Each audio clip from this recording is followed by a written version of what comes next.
Hello all my dear viewers, very warm welcome in my YouTube channel English junction by J. तो आज हम पढ़ेंगे class 10th की poem fire and ice. इसके कवि हैं रॉबर्ट फ्रॉस्ट।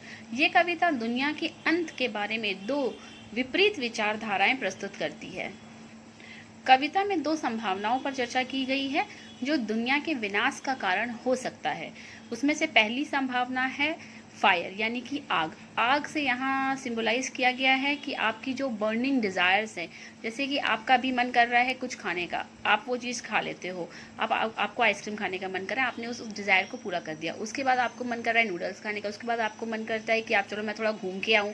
फिर मनता है काश मेरे पास ये वाली बैग होती, काश मेरे पास वो क्लिप होता। तो जो ह्यूमन की जो डिज़ायर है, बर्निंग डिज़ायर्स है, वो कभी ख़त्म नहीं होती हैं। एक तो ये संभावना है। दूसरी संभावना है यहाँ पर आइस से। आइस यहाँ सिंबलाइज कर रहा है नफ़रत का, हेट्रेट्स का। हम क्या होते हैं, हम दूसरों की अपनी खुशी से उतना ज़्यादा खुश नहीं होते, लेकिन दूसरों की खुशी से ज़्यादा नफ़रत करने लगते हैं। वो हमारी ज़्यादा बड़ी प्रॉब्लम हो जाती है। जैसे कि हमने एक मूवी देखा था 3 इडियट्स, उसमें बोलते हैं कि अगर दोस्त जो है कम नंबर पा जाए तो ठीक है, लेकिन अगर अपने से ज़्यादा नंबर पा जाए तो और ज़्यादा बुरा लगता है। तो इस पोयम में एक दूसरे के प्रति नफ़रत को दर्शाने के लिए रॉबर्ट फ्रॉस्ट ने आइस का यूज़ किया है, सिंबल यूज़ किया है। बर्फ़, मतलब कि लोगों की जो इच्छाएं हैं, वो दूसरे के प्रति संवेदनशीलता है, वो ख़त्म हो चुकी है। आजकल क्या है, रोड पे अगर आप जा रहे हो, कोई गिर गया, आप बहुत लेट हो रहे हो, तो मोस्टली लोग नहीं रुकते हैं। किसी को कुछ चाहिए, कोई नीडी है, हेल्प आ रहा है, एक्सीडेंट हो गई है, वो लिफ्ट के लिए कर रहा है, मोस्टली कोई नहीं रुकते हैं, क्योंकि उन्हें डर होता है कि कहीं हम खुद ना फंस जाएं इसमें। तो यही पोएट जो रॉबर्ट फ्रॉस्ट है, यही चीज़ इसी चीज़ के ऊपर हमारा ध्यान जो है अट्रैक्ट करना चाह रहे हैं कि लोग जो है दुनिया का अंत किस दो कारणों की वजह से होगा। एक तो ह्यूमंस की डिज़ायर जो कभी नहीं ख़त्म होती है। आज ये चाहिए, कल वो चाहिए, परसों वो चाहिए, और लगातार ही ये लिस्ट लंबी होती जाती है, चाहे आपकी हो चाहे हमारी हो। ये लिस्ट कभी नहीं ख़त्म होने वाली है। दूसरी क्या संभावनाएं हैं कि जो आइस है, आइस जो है नफ़रत का प्रतीक है। कोई किसी एक दूसरे का बिना स्वार्थ के, बिना किसी मतलब के हेल्प नहीं करना चाहता है, एक दूसरे से जलते हैं। नफ़रत का सिंबल प्रेजेंट कर रहा है इस कविता में। तो कैसे सिंबल प्रेजेंट कर रहा है, क्या है इस कविता में, आइए जानते हैं। तो इस कविता में जो रॉबर्ट फ्रॉस्ट हैं, उनको ये पूरी तरह से यकीन हो चुका है कि ये जो हमारी दुनिया है, जो संसार है, उसका एक दिन अंत हो जाएगा, और इस अंत का कारण होगा लोगों के भीतर पड़ने वाली दो मान्यताएं, जो कि है फायर और आइस। जैसा कि मैंने पहले भी एक्सप्लेन किया है, फायर जो है हमारे सिंबलाइज करता है हमारी डिज़ायर का, जो हमें चीज़ चाहिए, फायर हमारी इच्छाओं का, और आइस जो है हमारा सिंबलाइज करता है नेगेटिविटी का मीन्स नफ़रत का। तो नफ़रत और अपनी असीमित इच्छाओं के कारण एक दिन इस दुनिया का अंत जरूर हो जाएगा, ऐसा कहना है रॉबर्ट फ्रॉस्ट का।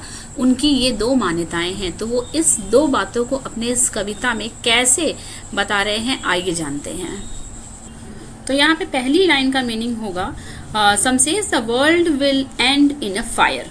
जैसा कि मैंने पहले ही बताया है कि फायर सिंबलाइज करता है आपके बर्निंग डिज़ायर्स को मतलब कि आपकी जो बर्निंग डिज़ायर है, मतलब कि बुरी इच्छाएं, हर तरह की इच्छाएं। तो यहाँ क्या कवि कह रहे हैं कि मनुष्य की जो बुरी इच्छाएं हैं अपने स्वभाव में आग के समान है, इसीलिए उसे बुरी इच्छाओं को, आपके जो है बर्निंग डिज़ायर्स को फायर कहा गया है। तो पोएट क्या कह रहे हैं, some says the world will end in a fire, मतलब कुछ लोग जो हैं वो अपनी इच्छाओं के कारण, जो उनकी बुरी इच्छाएं हैं, उस स्वभाव के कारण जो है जल के मर जाएंगे। मतलब जल के मर जाएंगे इट मीन्स मतलब अपनी इच्छाओं के पीछे भाग कर परेशान होकर जिंदगी को, अपने जीवन को जो है इंजॉय नहीं कर पाएंगे। इसीलिए यह आग मानव जाति और इस दुनिया को भी नष्ट करने का एक बड़ा कारण बन सकता है। जैसे कि मैंने पहले ही बताया था, रॉबर्ट फ्रॉस्ट ने यहाँ पे दो अवधारणाओं के बारे में बात की जिसके कारण इस पूरी दुनिया का विनाश हो जाएगा। तो पहली अवधारणा है फायर, जो कि आपकी बर्निंग डिज़ायर्स की यहाँ बात की गई है, सिंबलाइज करता है बर्निंग डिज़ायर्स का, जिसका मतलब है कि आपकी जो बुरी इच्छाएं हैं, हर तरह की इच्छाएं जो होती हैं सही नहीं होती हैं, बुरी इच्छाएं हैं, उसके पीछे मनुष्य भाग कर परेशान होकर अपना जीवन आनंद नहीं उठा पाएगा, और यही एक बड़ा कारण होगा इस दुनिया को नष्ट होने का। दूसरी लाइन है, some says in ice, some says in ice. यहाँ पे पोएट ने बात किया है नफ़रत को। जैसे कि कवि ने पहले ही बताया है कि यहाँ पे जो आइस है वो हेट्रेट का सिंबलाइज कर रहा है, डिस्क्राइब कर रहा है हेट्रेट को। तो वही उसी तरह उनकी जो दूसरी मान्यता यह है कि बर्फ भी इस दुनिया को नष्ट करने के लिए पर्याप्त है। यहाँ कवि बर्फ की प्रकृति की तुलना इंसानों की दूसरे इंसानों के प्रति नफरत की भावना से करता है। जैसे बर्फ लंबे समय तक संपर्क में रहने से हमारे शरीर को क्या करता है, शून्य कर देता है। हम काफी देर तक बर्फ को पकड़ते रहते हैं तो हमारा जो वो हाथ है वो शून्य हो जाता है, हम ज्यादा देर तक उसे होल्ड नहीं कर पाते। वैसे भी नफरत जो हमारे दिमाग और विचारों में भर गया है वो हमारे दिमाग में सोचने समझने की जो शक्ति है उसको शून्य कर देती है। हमारा दिमाग काम नहीं करता कि अगर हम इस इंसान से जल रहे हैं, हम असंवेदनशील हो रहे हैं, हमारे अंदर इमोशंस नहीं रह रहा है दूसरे की मदद करने के लिए, क्योंकि हमारा जो जल रहे हैं, जो हम दूसरे से, जो दूसरे को हेट्रेट की जो फीलिंग्स है, क्रूर बना रहा है वो हमें, हमारे अंदर जो मानवता है उसका विनाश कर रहा है, उसे खत्म कर दे रहा है। क्योंकि हम तो उसे जल रहे हैं, हमें अब गिरे पड़े, अच्छा है गिर गया, अच्छा वो गिरी। जैसे हमारा कोई फ्रेंड नहीं है तो हम कहते अच्छा वो गिरी, बहुत अच्छा हुआ, अच्छा हो गया वो गिर गया। तो ये क्या है, ये हमारे अंदर जो है हमें असंवेदनशील बना रहा है। ये हेट्रेट जो है, ये आइस जो है हेट्रेट का सिंबलाइज जो कर रहा है, ये हमें हमारे अंदर जो अच्छी भावनाओं को खत्म कर रहा है। तो एक दूसरी जो भावना है ये भी जो है इस दुनिया को खत्म करने का एक बहुत बड़ा कारण हो सकता है। So third line, first stanza, from what I have tested of desire. Poet यहाँ पे कह रहे हैं कि from what I have tested of desires में, मतलब ये बोल रहे हैं कि जो उन्होंने चाहा है, जो उन्होंने चाहा है, उन्होंने क्या चाहा है, टेस्टेड ऑफ डिज़ायर, मतलब कि I have tested of desires, मतलब जी जो पोएट हैं उनके साथ भी ऐसा हुआ है। उनकी भी इच्छाएं, कुछ असीमित इच्छाएं थी जिनको वो बार बार पूरा करने की कोशिश में लगे रहे। और आगे क्या बोल रहे हैं, I hold with those who favoured fire, मैं उन लोगों के साथ हूँ जो आग के पक्षधर हैं, मतलब जो अपने डिज़ायर को पूरा करने के पीछे भागते हैं। क्योंकि पोएट भी ऐसा ही है, वो लोगों से नफरत आइस वाले साइड नहीं है, वो फायर वाले के साइड है। फायर मतलब कि आपके जो है बर्निंग डिज़ायर्स, जो आज आपका कुछ मन कर रहा है, आज कुछ मन कर रहा है। तो ये डिज़ायर्स जो होते हैं अच्छे होने के साथ साथ खराब भी हो सकते हैं। जैसे कि आप किसी से झूठ बोल रहे हैं, आप चोरी कर रहे हैं अपनी इच्छाओं को पूरा करने के लिए, तो ये फायर वाले जो डिज़ायर्स हैं इस तरह के भी हो सकते हैं। लेकिन पोएट क्या कर रहा है, मैं किसके साइड हूँ, दो तरह की अवधारणाएं बताई गई हैं। तो ये पोएट बोल रहे हैं कि मैं, कवि जो है इस कविता में आग की तुलना इच्छा से की है। कवि जो है उन्होंने, रॉबर्ट फ्रॉस्ट ने आग की तुलना किससे की है, आग की तुलना इच्छाओं से की है और बर्फ की तुलना घृणा से की है।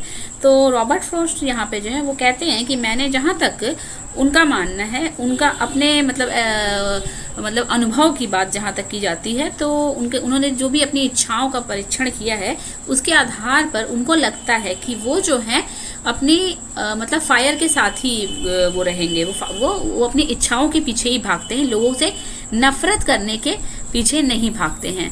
तो यहाँ पे हमारा फर्स्ट स्टैंजा कंप्लीट होता है। सेकंड स्टैंजा में कवि क्या कहते हैं, वो आगे लिखते हैं कि but if I had to perish twice, perish means होता है डाई, मतलब मरना, दोबारा, I think I know enough of hate. तो यहाँ पर कवि लिखते हैं कि लेकिन अगर यह दो बार नष्ट हो, दो बार, यहाँ डाई से मतलब है दो बार नष्ट हो जाए, जो दो तरह की अवधारणाएं हैं, फायर और आग, इन दोनों से अगर दो बार नष्ट हो जाए तो मुझे लगता है कि मैं नफरत के बारे में भी काफ़ी जानता हूँ। अगर दो चांस उन्हें दिया जाए, कि मतलब कि एक बार दुनिया अगर फायर से नष्ट हो गई, फिर उन्हें दूसरा चांस दिया जाए जिसमें दुनिया को सोच समझने का मौका उनको दिया जाए आइस के पॉइंट ऑफ व्यू से, मीन्स लोगों से हेट्रेट करने के पॉइंट ऑफ व्यू से अगर उनको दूसरा चांस भी दिया जाए, तो उन्हें क्या लगता है कि मैं नफरत के बारे में भी काफ़ी जानता हूँ। तो यहाँ पे जो रॉबर्ट फ्रॉस्ट हैं वो कहते हैं कि बर्फ इस संसार को नष्ट कर सकता है, यह भी ठीक है और पर्याप्त होगा। बर्फ से भी, बर्फ मतलब कि नफरत, जो लोगों के बीच में आपस में एक दूसरे के प्रति घृणा है, नफरत है, ये काफ़ी है, संसार को नष्ट करने के लिए पर्याप्त है। यहाँ पे जो है रॉबर्ट फ्रॉस्ट कह रहे हैं, I think I know enough of hate to say that for destructions ice, मतलब कि यहाँ पे अगर हमको दूसरा चांस भी मिलता है और उसमें भी जो है लोगों से नफरत करके देखने के लिए उनको दूसरा चांस दिया था। जैसे कि पहली बार वो फायर के साइड थे, वो अपनी बर्निंग डिज़ायर्स को पूरा करने के पीछे भागे थे, जिसमें अपनी ज़िंदगी को वो आनंद नहीं उठा पाए। अब दूसरा अगर उनको चांस दिया जाए, मरने के बाद फिर दूसरा चांस दिया जाए और उन्हें हेट्रेट वाला पार्ट में रखा जाए, वो हेट्रेट करने लगे, तो कह रहे हैं ये भी पर्याप्त है, दुनिया को, संसार को नष्ट करने के लिए ये भी पर्याप्त है। आगे क्या बोल रहे हैं, is also great and would suffice. Suffice means होता है बी सफिशियंट, मतलब पर्याप्त मात्रा, पर्याप्त है कोई भी चीज सफिशियंट मात्रा में होने के लिए।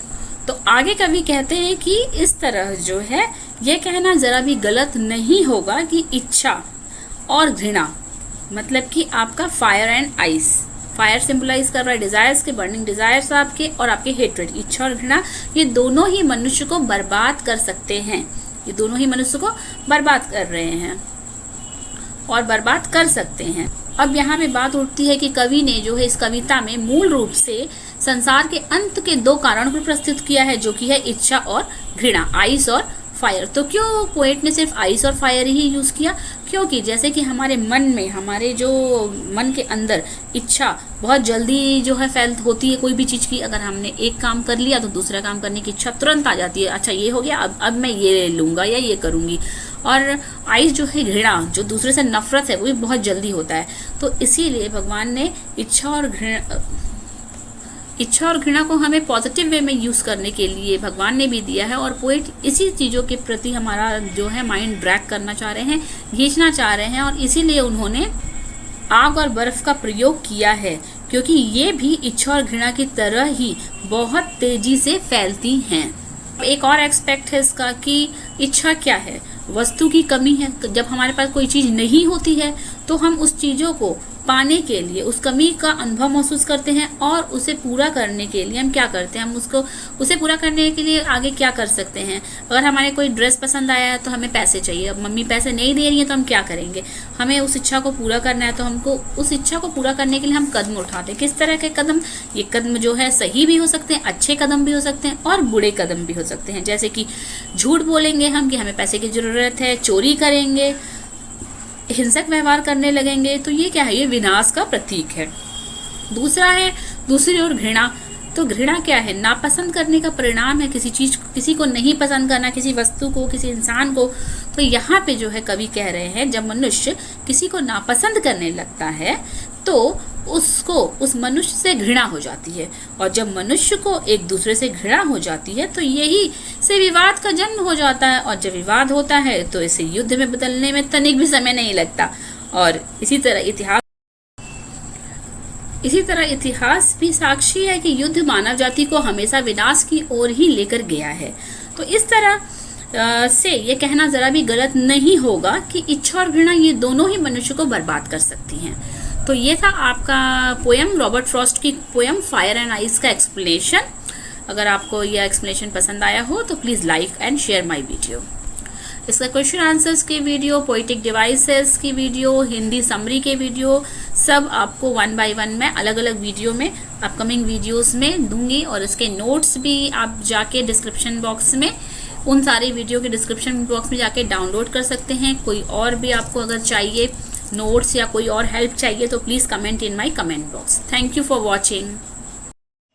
अगर आपको मेरा यह वीडियो पसंद आया हो तो please like, subscribe and share my video.